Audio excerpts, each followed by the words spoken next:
This is how Yahweh has ordained our calendar system that we are to keep. We're supposed to, even keep our all of our holy days in their appointed times and seasons. So these things are the things that we do to keep our time. We're just going to go over a few things tonight. The opening prayer was in line with what I want to go over, because it was about, walking in Yahweh's ways and dealing in Yahweh's culture. And these are the things that we're going to have to deal with when you get down to all of the problems that we have and the things that we have been made to suffer through. We don't connect it to walking outside of the culture that has been given us. And that is a very, very wrong assumption. It is the primary reason why we have the issues that we have. Even when we talk about our health issues, we find all of that in the book, that we would have the physical plagues and all of those things would cling to us more than anybody else. And when you get right down to it, these are the things that are happening unto us here. Just being in this land is punishing us. We were made with melanin in our skin that blocks sun, and then we're in a place where there's not as much sun as where we are normally from, which ends up harming us, especially because we don't go outside at all. Our kids don't go outside. You have to make kids go outside. So we are not getting the amount of sun, which then has us being vitamin D deficient. And then most of our people are getting cancers because we don't have, we're not getting sun. And on the flip side, the people that are in our land pretending to be us are getting cancer because they're getting too much sun. So that we don't even connect being in this land to some of the issues that we have, and it is directly connected. It says that when we get into that wilderness, he says the lame man is going to jump like a hart. A hart is a deer. A deer can jump 7-8 feet flat-footed without running. It can just hop. Deers hop over fences, eat everybody's vegetables, jump right back over the fence, and you'll never find out why your vegetables keep going. You keep trying to garden, and you'll never see him. You just have to be out there a good long time, and you might see him one time jump that fence. Then you figure out where all your vegetables going, because he can jump that fence. It says this is the ability that man is going to get in that wilderness. We don't see how much we suffer from even being in this land, but once we get accustomed to things, we don't want it to stop, and we've gotten accustomed to walking outside of our culture. We're going to start tonight in Deuteronomy chapter 10.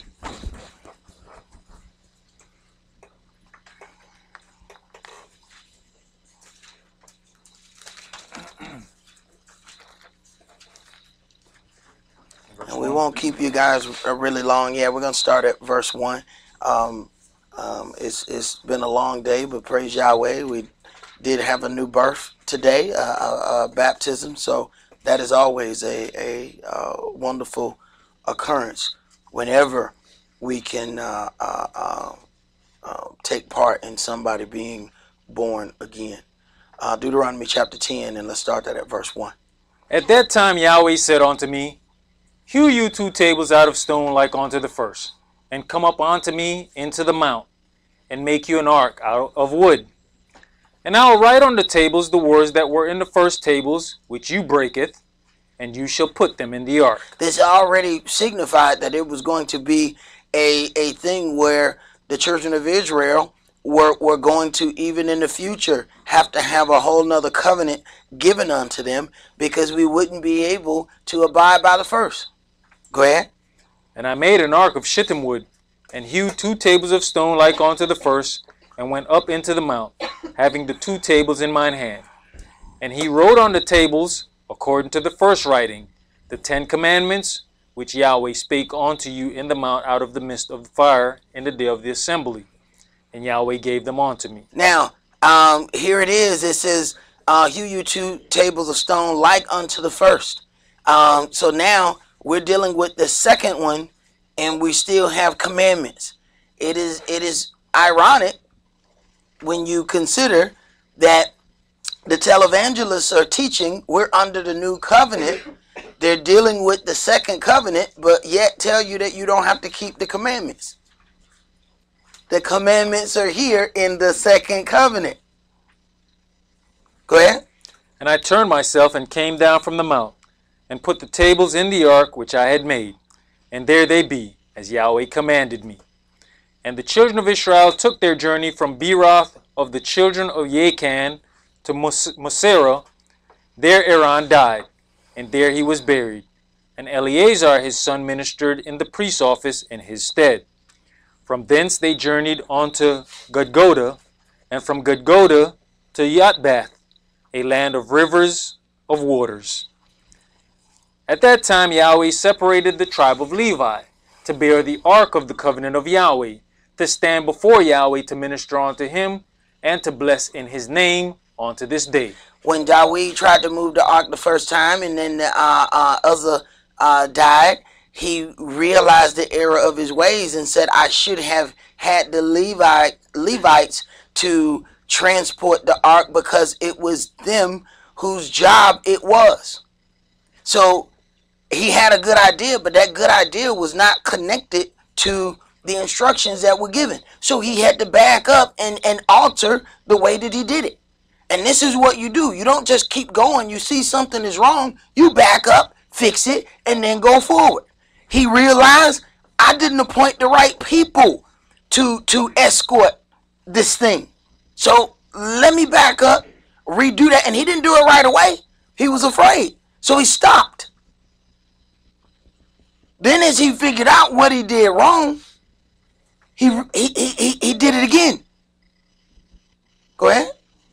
Wherefore Levi has no part nor inheritance with his brethren.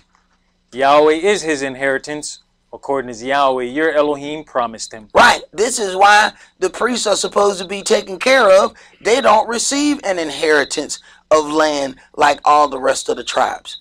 You know, this is also one of those things where when what we talk about with that, you know, fake tribal chart, they have all of the Levites so-called being Haiti, which makes no sense, because Levi didn't have any land. Levi was spread out of all the tribes. So how he get a land now? He didn't have no land in Israel yet, but he got land when we all getting punished. What kind of punishment is that? So your punishment, you get stuff that you didn't even have before? That ain't punishment.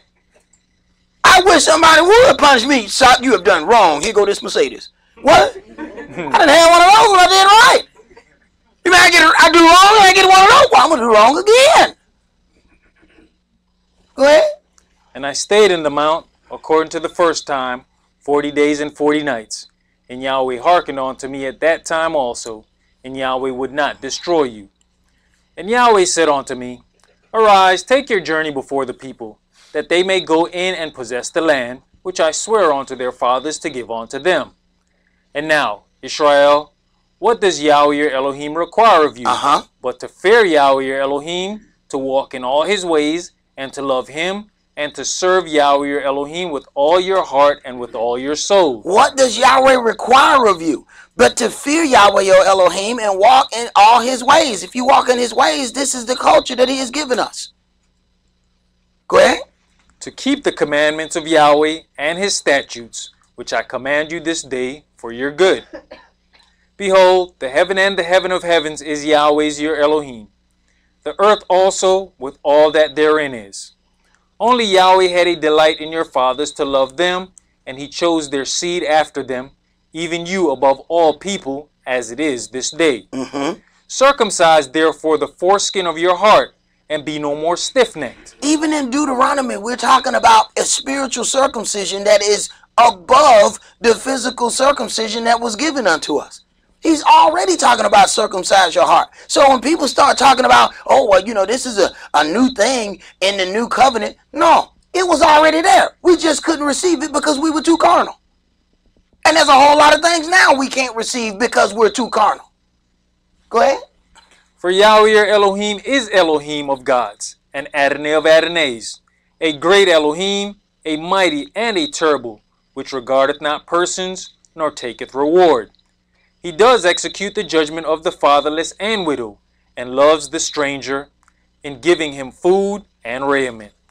Love you therefore the stranger, for you were strangers in the land of Egypt.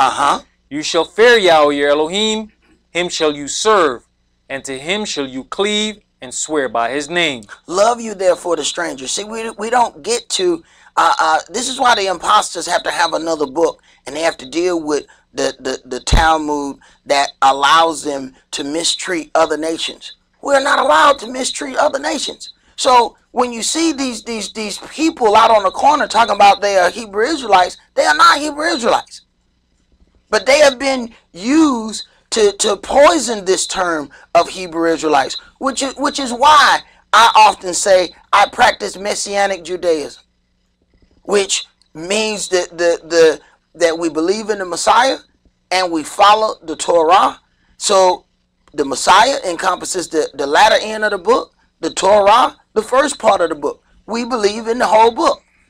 So these people have and I believe they've received a charge to go out and do these things, because they can go out on the corner and yell some of the most hateful stuff out and never get arrested.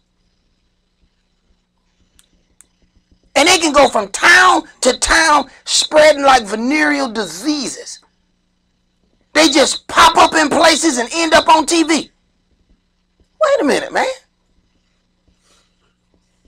How they allowed to do this?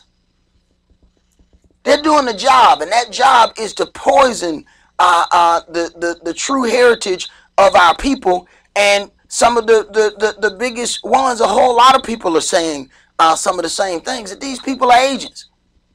That one of the leaders used to be, and still is, a detective. And they're just going from place to place, spouting out all kind of hatred. And if you tell somebody you're a Hebrew Israelite, the first thing that come in their mind is those people yelling on the corner, cussing people out. That's the image that they come away with. So it's one of those things, and a lot of people get mad about that, and they say, well, I don't want to alter what it is I call myself.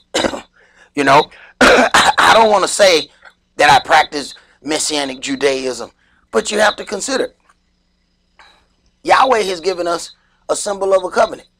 It's the rainbow, right? Go to Midtown or downtown with a rainbow and see what happened to you. Go ahead, you bad. See what happened to you. Now, you got to alter that then, don't you? I can't walk around with no rainbow shirt in Midtown. I'm going to come back with a boyfriend. That ain't going to work. Now, I know what it means. But I got to alter that now, because everybody, unless I want to get hit on the whole time I'm in Midtown, I can't walk around with no rainbow on nothing. And I got 20 dudes asking for my phone number. See, I know what it means, but I can't wear it down there. So there's the things that we're just going to have to deal with until we get in our own space. Go ahead, bro. Deuteronomy chapter 10 and verse 21. He is your praise, and he is your Elohim, that has done for you these great and terrible things, which your eyes have seen.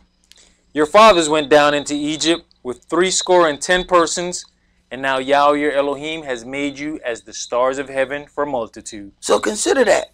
With 70 people, 70 persons, and Yahweh turned that into a nation. As it is written, Yahweh didn't put his love upon you because you were the greatest of nations, for you were the fewest of people. But Yahweh caused us to be able to multiply, and we have to understand, if he has done this, with that small remnant of people, he can do it again. And none of us are able to hold that hostage. Let's go to Leviticus chapter 21.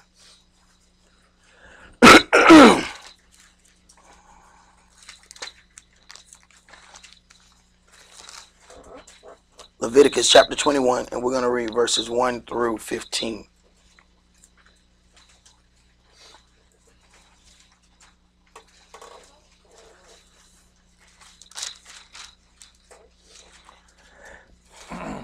Verse 1.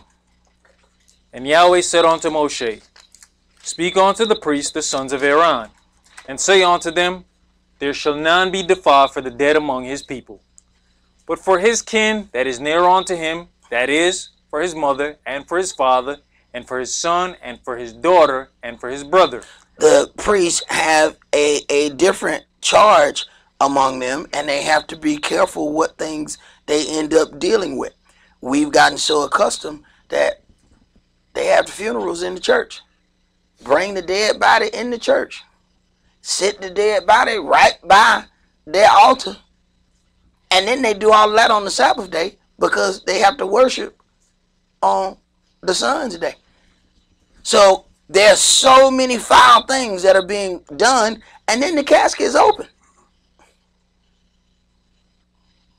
There's so many things that are done out of order, and we've gotten accustomed to it.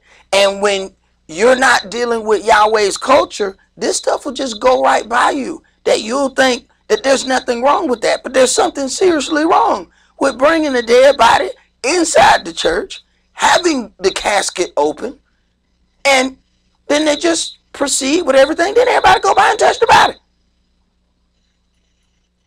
They got a procession line and they just go around and everybody just lean over into the casket. But when you don't have any culture, that stuff doesn't seem out of place to you. You think that's normal. That's not normal. Go ahead. Verse 3. And for his sister a virgin that is near unto him, which has had no husband, for her may he be defiled. But he shall not defile himself, being a chief man among his people, to profane himself. They shall not make baldness upon their head, neither shall they shave off the corner of their beard, nor make any cuttings in their flesh. Right. All of a sudden you're starting to see more and more Christian pastors with beards. It used to be the Christian pastor was the cleanest faced dude in town. But more and more of these teachings are getting out from various places, from various congregations in various states, and so much is getting out that they're starting to let their beards grow. Yahweh didn't make a man and a woman to look exactly alike. Go ahead. They shall be holy unto their Elohim, and not profane the name of their Elohim. For the offerings of Yahweh made by fire, and the bread of their Elohim, they do offer. Therefore they shall be holy. They shall not take a wife that is a whore, or profane, neither shall they take a woman put away from her husband, for he is holy unto his Elohim. You shall sanctify him therefore, for he offers the bread of your Elohim. He shall be holy unto you, for I, Yahweh, which sanctify you, am holy. And the daughter of any priest, if she profane herself by playing the whore, she profanes her father. She shall be burnt with fire. And he that is the high priest among his brethren, upon whose head the anointing oil was poured, and that is consecrated to put on the garments, shall not uncover his head, nor rend his clothes. Shall not uncover his head. And you have to deal with this when you, of course, deal with some of those same brothers that's out hollering on the corners. They don't know the difference between a man and a priest, so they go and say that all men should not have their head covers, not understanding who those things are first written to and what are the things that are expected of the children of Israel. Go ahead. Neither shall he go into any dead body, nor defile himself for his father or for his mother. Neither shall he go out of the sanctuary, nor profane the sanctuary of his Elohim. For the crown of the anointing oil of his Elohim is upon him. I am Yahweh. And he shall take a wife in her virginity, a widow or a divorced woman, or profane, or an harlot, these shall he not take, but he shall take a virgin of his own people to wife. And when you read these things, you know, I had to painfully ask my elder some questions when I was first learning this word. And it was, you know, hey, if we have the truth, then why is it that, you know, we don't abide or go by any of these things? We know that that doctrine that the Jehovah's Witnesses have is some of the strangest doctrine ever. But every virgin I ever met was a Jehovah's Witness. Why? Because they follow some kind of culture. When people just read the book and they're going to be either Sabbath day Hebrews or Sunday Christians, then they don't abide by any culture. Now, how is it that these people have some of the most twisted things, but when you run into this whole thing about being virgins, all the virgins I've ever met was from them? Now, that's an indication that people are not walking in the culture whatsoever, or not even attempting to walk in the culture. Go ahead. Neither shall he profane his seed among his people, for I, Yahweh, do sanctify him. All right, that's the end of that, brother. Let's go to Numbers chapter 5.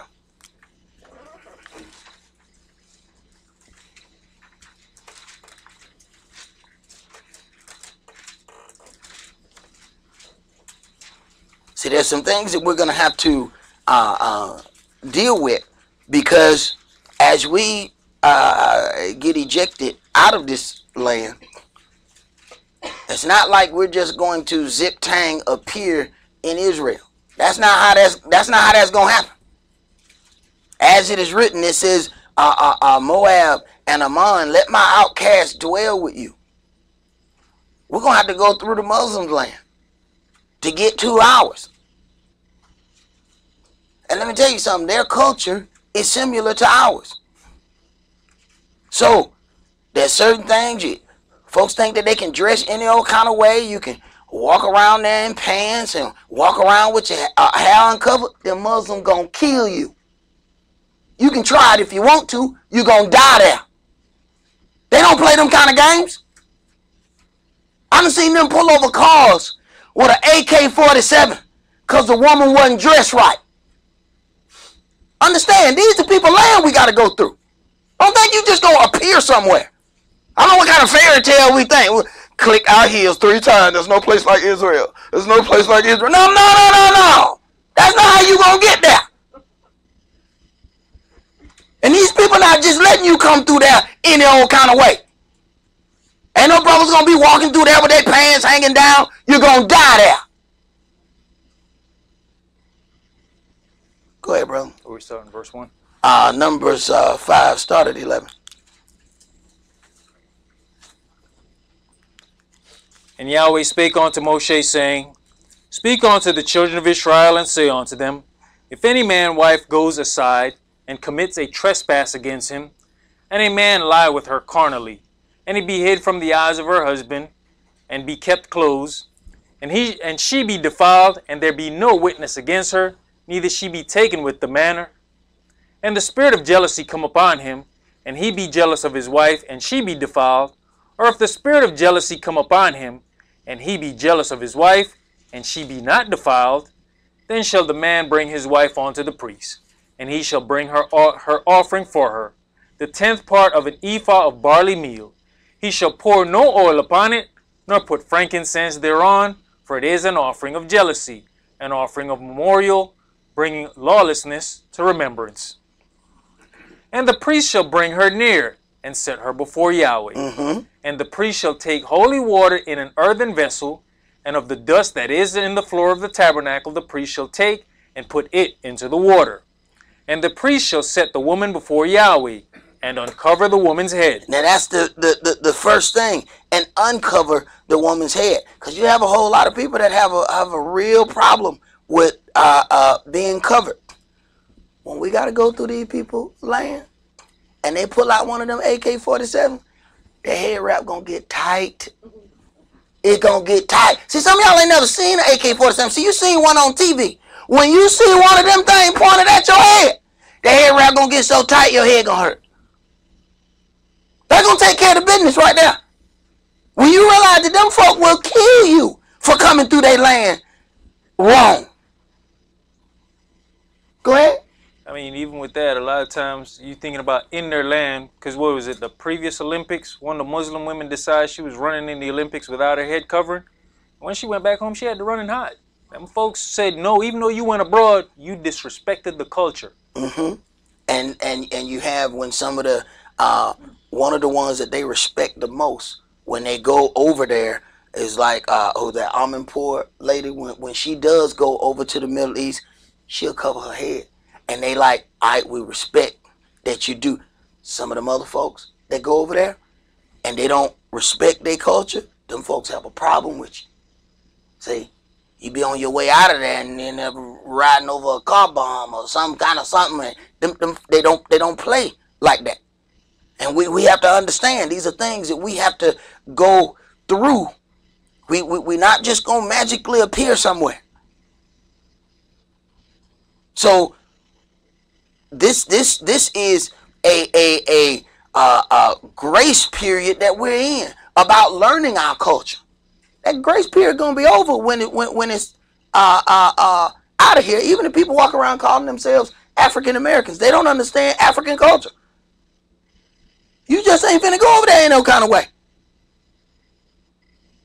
Go ahead. And put the offering of memorial in her hands, which is the jealousy offering. And the priest shall have in his hand the bitter water that causes the curse. And the priest shall charge her by an oath, and say unto the woman, if no man have lain with you, and if you have not gone aside to uncleanness with another instead of your husband, be you free from this bitter water that causes the curse. But if you have gone aside to another instead of your husband, and if you be defiled, and some man have lain with you beside your husband, then the priest shall charge the woman with an oath of cursing, and the priest shall say unto the woman, Yahweh make you a curse and an oath among your people, when Yahweh does make your thigh to rot and your belly to swell. And this water that causes the curse shall go into your bowels, to make your belly to swell and your thigh to rot, and the woman shall say, Amen, Amen. And that will take care of all fornication right there. You can best believe fornication is over once your belly swell and your thigh rot. It won't be no other visitors in that place again. Go ahead, brother. And the priest shall write these curses in a book, and he shall blot them out with the bitter water. And he shall cause the woman to drink the bitter water that causes the curse. And the water that causes the curse shall enter into her and become bitter. Then the priest shall take the jealousy offering out of the woman's hand, and shall wave the offering before Yahweh, and offer it upon the altar. And the priest shall take an handful of the offering, even the memorial thereof, and burn it upon the altar, and afterward shall cause the woman to drink the water. And when he has made her to drink the water, then it shall come to pass that if she be defiled and have done trespass against her husband, that the water that causes the curse shall enter into her and become bitter, and her belly shall swell, and her thigh shall rot, and the woman shall be a curse among her people. And if the woman be not defiled but be clean, then she shall be free, and shall conceive seed. This is the law of jealousies, when a wife goes aside to another instead of her husband, and is defiled, or when the spirit of jealousy comes upon him, and he be jealous over his wife, and shall set the woman before Yahweh, and the priest shall execute upon her all this law. Then shall the man be guiltless from lawlessness, and this woman shall bear her lawlessness. And you know, it's one of those things that we don't consider. Yahweh said that he is a very jealous Elohim, and man was made in Yahweh's image. So when men try to walk around and proclaim, you know, how manly they are and that they don't have any jealous thoughts whatsoever, my question is, well, whose image were you made in? Let's go to 1 Corinthians chapter 11.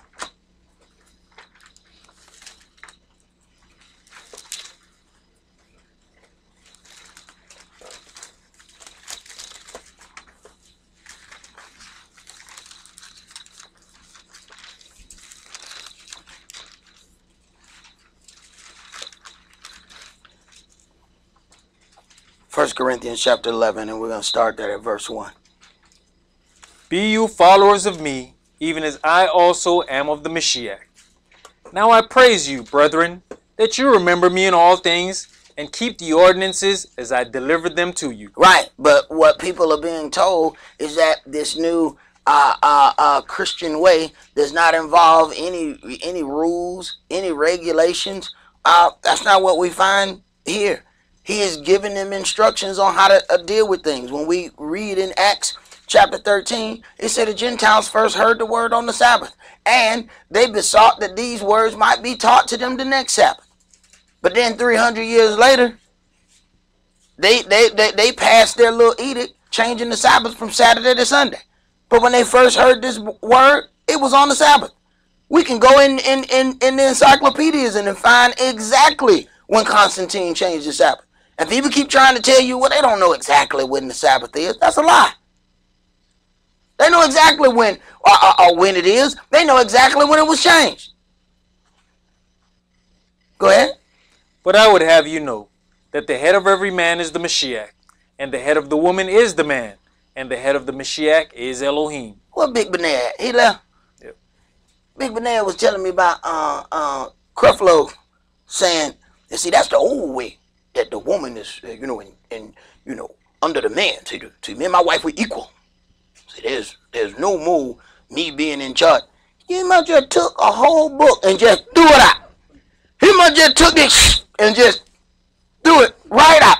And just decide, well, we ain't gonna do no order no more. But you know what? Women is who keep those dudes riding in them big jets. Because that's where the money at. See, a man will come and he'll put $5 in church. Them sisters will put some big bucks in them. So he's appealing to them. Saying, ain't no order. You can do this however you want. Then you're going to get in that land and you're going to get your feelings hurt. And find out that there's order there. And those that don't abide by the order going to get cut off. Those kind of people don't love you. They're setting you up for a fall. You better off to do your wrestling and learning here than to get in that land and not understand that there's an order. Why would the Mashiach say, invite all of these people to the wedding feast, and then find somebody without a wedding garment and cast them in the outer darkness? Now they're telling us there's no law, but somebody got thrown in the outer darkness because they ain't had the right clothes on. It's some strange doctrine floating around. And the people who are not dealing with it in the correct way, they're setting you up for failure. I tell people all the time, everybody that smiles at you ain't your friend, and everybody that frowns at you is not your enemy. Go ahead. 1 Corinthians chapter 11 and verse 4. Every man praying or prophesying, having his head covered, dishonors his head. Right, and this is where people go helter-skelter. First of all, I always tell people, whenever you're reading something, find out who's talking and who are they talking to. Corinth is in Greece. The Grecians were not given any of the law. Remember, we can pinpoint what things they were given. Gentiles were not given circumcision. Israel was. So if you don't understand who is talking, you get into these places where it says, don't do circumcision, and you don't understand that you're not a Gentile, that you ain't from Greece, then you're following the wrong instructions. Go ahead. But every woman that prays or prophesies with her head uncovered dishonors her head, for that is even all one as if she were shaven. For every woman that prays or prophesies with her head uncovered dishonors her head, for that is even all as if she were shaven. Go ahead. For if the woman be not covered, let her also be shorn. But if it be a shame for a woman to be shorn or shaven, let her be covered. Right. So one or the other. Now, what I find interesting is this is never something that we've ever heard going to Sunday church. But they did abide by it in certain ways without giving us any indication. See, on the first 2 rows was the mother's board, and the mother's board wasn't allowed to come up in there without those big pretty hats on. They had head covering, full head covering. They never told us anything. But they were not allowed to come there without that head covering. If they did, want the head mother or come, she said, look, I forgot my hat. Don't worry about it, baby. I got one in the office, because you can't come out here and sit out here without your head being covered. That happened every Sunday, and none of us paid any attention. We just saw the big pretty hats. But you saw them big pretty hats every Sunday. And nobody sat in that section without their head being covered. Nobody. Go ahead. Verse 7. For a man indeed ought not to cover his head, for as much as he is the image of and glory of Elohim, but the woman is the glory of the man. The woman is the glory of the man. Now, you got televangelists saying, no, the woman is completely independent. See, this is how, not only we have outside entities trying to destroy our family structure, but we got the church destroying the family structure. Say, no, you independent. You ain't got to worry about nothing of that. You do your own thing, girl. Yeah, you not of the man. This brother's saying something altogether different. And this ain't the only place that it say it. Go ahead. For the man is not of the woman, but the woman of the man. The woman of the man. Go ahead. Neither was the man created for the woman, but the woman for the man. So when we then talked about posterity earlier, then we understand that the woman came out of the man. This is part of his offspring. Go ahead. For this cause ought the woman to have power on her head because of the angels. Now I've heard many people say, look, well, the woman then just need to cover her head when she praying. And then I always ask them that question. Well, if the woman have to have power on her head because of the angels, and you can't see an angel, how in the hell you know when to put it on? The word says some of you have entertained angels unawares. But if you think they got big wings hanging out their back, then all you do is look for the wings and hurry up and wrap up, You say, oh my goodness, there go one of them right there. Let me put my head wrap on. But if you don't know what he look like, how you get to alter yourself? Go ahead. Nevertheless, neither is the man without the woman, neither the woman without the man in the Adonai. For as the woman is of the man, even so is the man also by the woman, but all things of Elohim. Judging yourselves, is it comely that a woman pray unto Elohim uncovered? Does not even nature itself teach you that if a man have long hair, it is a shame unto him? But if a woman have long hair, it is a glory to her, for her hair is given her for a covering. Right. It is opposite things when it comes down to what a man was given and what a woman was given.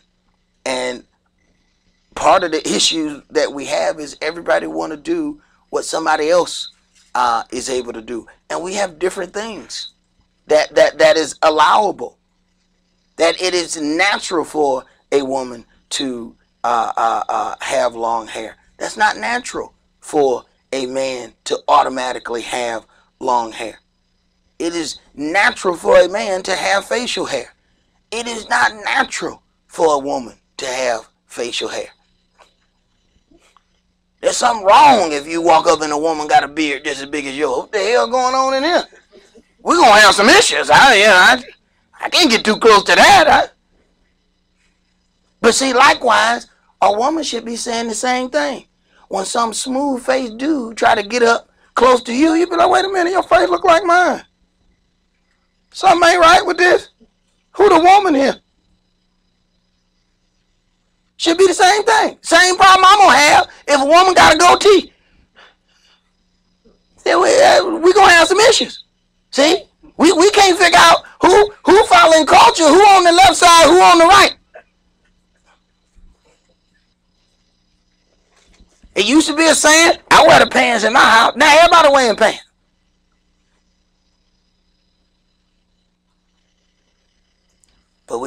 find out when we get ready. A whole lot of things that we've gotten accustomed to in the daughter of Babylon, we are not going to be able to take out of this land. We have believed. A lot of times you become accustomed to the things that you are around and you think everywhere else that stuff is acceptable. A lot of us are going to find out the hard way. All of the stuff that is acceptable here is hated in other places. It's going to come a time where you're going to be ashamed to tell people that you came from this place.